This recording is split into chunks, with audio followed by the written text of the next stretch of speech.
సింహవాహిని అమ్మవారి బోనాలు ఈ ఆదివారం జరగబోతున్నాయి. ఇప్పటికే ఓల్డ్ సిటీలో మొత్తం కూడా బోనాల జోష్ ప్రారంభమైపోయిందనే చెప్పుకోవచ్చు. అదేవిధంగా ఆషాఢ మాస బోనాలు తెలంగాణ రాష్ట్రంలో చివరి ఘట్టంకి చేరుకున్నాయని కూడా చెప్పుకోవచ్చు. అయితే ఈ ఆదివారం జరగబోయేటటువంటి లాల్ దర్వా సింహవాహిని అమ్మవారి ఆలయానికి సంబంధించినటువంటి అన్ని ఏర్పాట్లు కూడా అంగరంగ వైభవంగా కూడా ప్రారంభమైపోయాయి. ముఖ్యంగా ఈ ఆలయానికి పెద్ద ఎత్తున అటు సెలబ్రిటీస్తో పాటు పొలిటీషియన్స్ కానివ్వండి, స్పోర్ట్స్కి సంబంధించినటువంటి పర్సన్స్ అందరు కూడా వస్తూ ఉంటారు. సో వచ్చినటువంటి వాళ్లకు ఎటువంటి ఇబ్బందులు కలగకుండా పోలీసులు అన్ని ఏర్పాట్లు చేశారు. ముఖ్యంగా మహిళలు పెద్ద ఎత్తున వచ్చేటటువంటి నేపథ్యంలో మహిళలకు సంబంధించి షీ టీమ్స్ స్పెషల్ బృందాలను కూడా ఏర్పాటు చేశారు. ఇక మొత్తం ఆలయానికి వచ్చేటటువంటి నలువైపులా కూడా ఎటువంటి ఇబ్బందులు కలగకుండా ఎక్కడికక్కడ ట్రాఫిక్ డైవర్షన్స్తో పాటు బ్యారిగేడ్స్ వేసి పోలీసుల బందోబస్తును కూడా ఏర్పాటు చేశారు. ఇక్కడ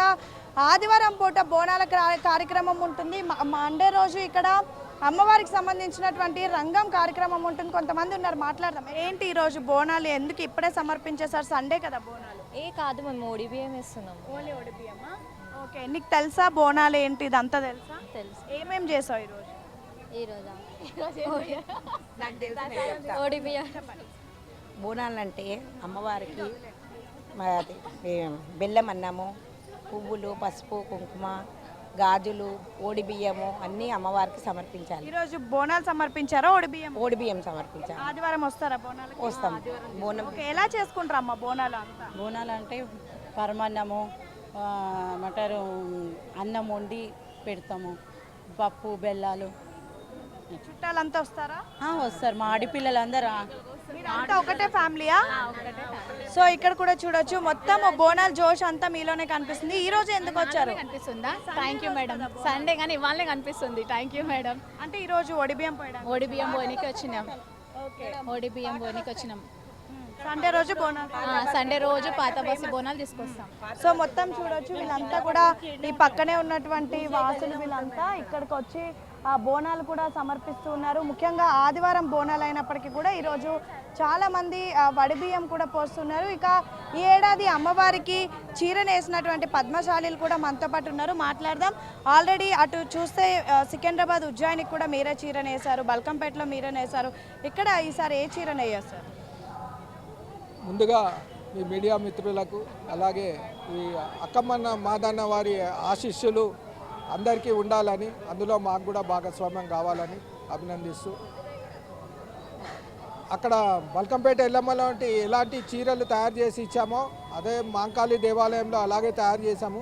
ఇక్కడ కూడా అవే చీరలు తయారు చేసి ఇవ్వాలన్న సత్సంకల్పంతో ఇక్కడ ఏనుగుల పావని వినయ్ కుమార్ గారి కుటుంబం ముందుకొచ్చి ఈ యొక్క ఖర్చునంతా మేమే భరించి మేమే సమర్పిస్తామని చెప్పడంతో వారి ద్వారా ఇప్పించడం జరిగింది.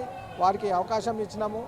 మన యొక్క భారతదేశ సంస్కృతి సాంప్రదాయాలటువంటి పుట్టినీళ్ళు అటువంటి మన భారతదేశంలో వస్త్రాలను కాపాడడం కోసం మా యొక్క పద్మశాలీల యొక్క చరిత్ర కూడా పట్టు వస్త్రాలు నేసే చరిత్ర, ఆ ఒక చరిత్ర తిరిగి పునరావృతం కావాలన్న ఉద్దేశంతో ఈ కార్యక్రమాన్ని చేపట్టడం జరిగింది. మీరు ఏం చెప్తారు? ఈసారి ఎన్ని చీరలు అమ్మవారికి నేసారు, ఎన్ని తయారు చేశారు? ఇక్కడ ఈ లాల్ దర్వాజా సింహవాహిని అమ్మవారికి అయితే ఒకటే నేసారు, బల్కంపేట ఎల్లమ్మకి అయితే 2 నేసారు, మంకాళి అమ్మవారికి అయితే 2 చీరలు నేయడం జరిగింది. అయితే లష్కర్కి వచ్చి మొన్నటి వరకు జరిగిన చివరి ఆదివారం వరకు లష్కర్ ఉన్న ప్రజలను చూసుకోవడానికి ఉజ్జయిని మహంకాళి అమ్మవారు ఉన్నాడు. ఇది పట్నం అమ్మవారు. ఈ సింహవాహిని అమ్మవారేమో పట్నం ప్రజలను సల్లంగా చూసుకుంటుంది. ప్రభుత్వాలు కూడా సరైన నిధులను ఏర్పాటు చేసి ఈ ఉత్సవాలను ఎంతో భక్తి శ్రద్ధలతో జరపాలని కోరుకుంటున్నారు. సో మొత్తానికి ఈసారి ఓల్డ్ సిటీ బోనాలు అంటే ఇక్కడికి సెలబ్రిటీస్ వస్తూ ఉంటారు, స్పోర్ట్స్ పర్సన్స్ వస్తారు, సినిమా వాళ్ళు వస్తారు, పొలిటీషియన్స్ వస్తారు. ఏంటి ఏర్పాట్లు ఎలా చేస్తారు ఈసారి? భగవంతుని ఆశీర్వాదంతో ఏర్పాట్లు అయితే చాలా చక్కగా జరుగుతున్నాయి. కానీ గోల్కొండ అమ్మవారి బోనం నుంచి చివరికి మళ్ళీ గోల్కొండ అమ్మవారి బోనం ముగుస్తుంది.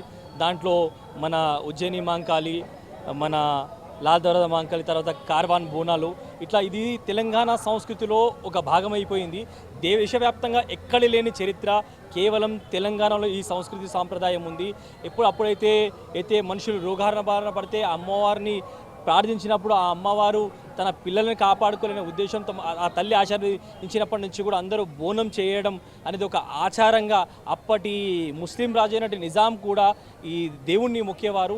దీనికి నిదర్శనం ఏంటి అంటే అప్పట్లో ఎవరికి ఏమి ఇబ్బంది వచ్చినా అమ్మవారిని మొక్కినప్పుడు తమ ఉన్న కష్టాలు కానీ ఇబ్బందులు కానీ రోగాలు కూడా అన్నీ కూడా మటిమాయ్యాయి. ఆ శక్తి ఈ మన దేవతామూర్తులకు ఉన్నాయి కాబట్టి ఈ అద్భుతమైన శక్తిని మనం ఎప్పుడూ మరవకుండా ఈ సంస్కృతి సాంప్రదాయం మన వారసుకుడు ఇవ్వాలి తెలియజేయాలనే ఉద్దేశంతో ముఖ్యంగా దీంట్లో మీడియా భూమిక చాలా గొప్పది. ఎందుకంటే దేశవ్యాప్తంగా ప్రపంచవ్యాప్తంగా నలుమూలల కూడా మీడియా ఈ తెలంగాణ సంస్కృతి వ్యాప్తిస్తుంది కాబట్టి ముఖ్యంగా మీకు కూడా నేను ధన్యవాదాలు తెలియజేసుకుంటున్నాను. ఈ బోనాలు ఈసారి బ్రహ్మాండంగా లాస్ట్ ఇయర్ కన్నా ఈసారి ఇంకా బ్రహ్మాండంగా చేస్తున్నాము. మా కమిటీ సభ్యులందరూ మాకు సహకరించి కమిటీ సభ్యులందరూ సహకరించి వాళ్ళ సహకారంతో దేవాలయం బస్తీ నివాసులు కూడా మాకు చాలా పూర్తి సహకారం అందిస్తున్నారు. ఈసారి కాంగ్రెస్ గవర్నమెంట్ కూడా మాకు పూర్తి సహకారం ఇస్తున్నది. లాస్ట్ టైం కన్నా ఈసారి ఇంకా బాగా ఇస్తున్నారు.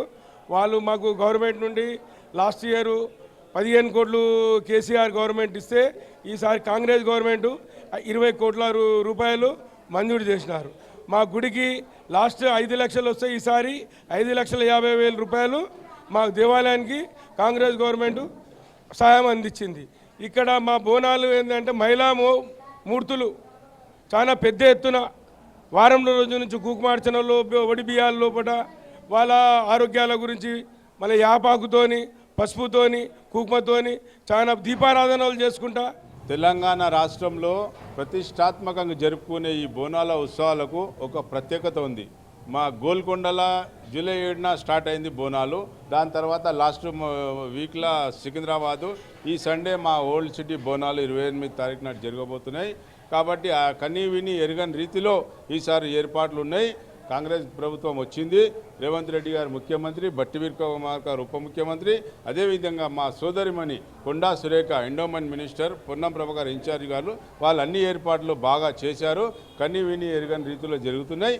ఈ ఆదివారం ఏంటంటే ఈ బోనాలకు ఒక ప్రత్యేకత ఓల్డ్ సిటీకి ఏముందంటే అప్పట్లో వరదలు వచ్చి చార్మినార్, అఫ్జల్గంజ్ అదంతా 8-10 ఫీట్లు వరదలు వచ్చినాయి. నీటి మొత్తం మునిగిపోయింది అనమాట. అప్పుడు ఏంటంటే నైజాం సర్కార్ ఏం చేసిందంటే బంగారు చాటలో అమ్మవారికి పట్టు వస్త్రాలు, కుంకుమ, పసుపు, గాజులు, పట్టు నైవేద్యం అన్నీ సమర్పించిన తర్వాత ఈ వరదలు అనేది వచ్చేటిది మునిగి ఆగిపోయినాయి. అది ప్రత్యేకత ఇక్కడ. దాని తర్వాత చార్మినార్ ఆలయానికి వెళ్ళారు, ఇంకా వివిధ ఆలయాలకు వెళ్ళి అప్పటి నైజాం సర్కార్ పూజ చేశారు. దాని తర్వాత మనకు వ్యాధులు ఎలాంటివి రాకుండా అమ్మవార్లకు ప్రత్యేక పూజలు చేయడం, అమ్మవారి మహిమతోని వ్యాధులు ఆగిపోవడం, ఇది ఒక చరిత్ర. గ్రేటర్ హైదరాబాద్ సికింద్రాబాద్లో ఒక చరిత్ర ఉన్నది. మా ఆలయానికి ఏంటంటే గౌలీపుర, మాది 100 ఏళ్ళ పైల చరిత్ర ఉంది. మా గౌలీపుర మాంకాళి మాతేశ్వరి భారత్ మాత ఆలయం మరియు కోటమైసమ్మ ఆలయం. మా అధ్యక్షుడు ఎన్మని కైలాష్ నేతృత్వంలో మేము కమిటీ సభ్యులందరం కనివిని ఎరగని రీతిలో మేము ఏర్పాటు చేస్తున్నాం.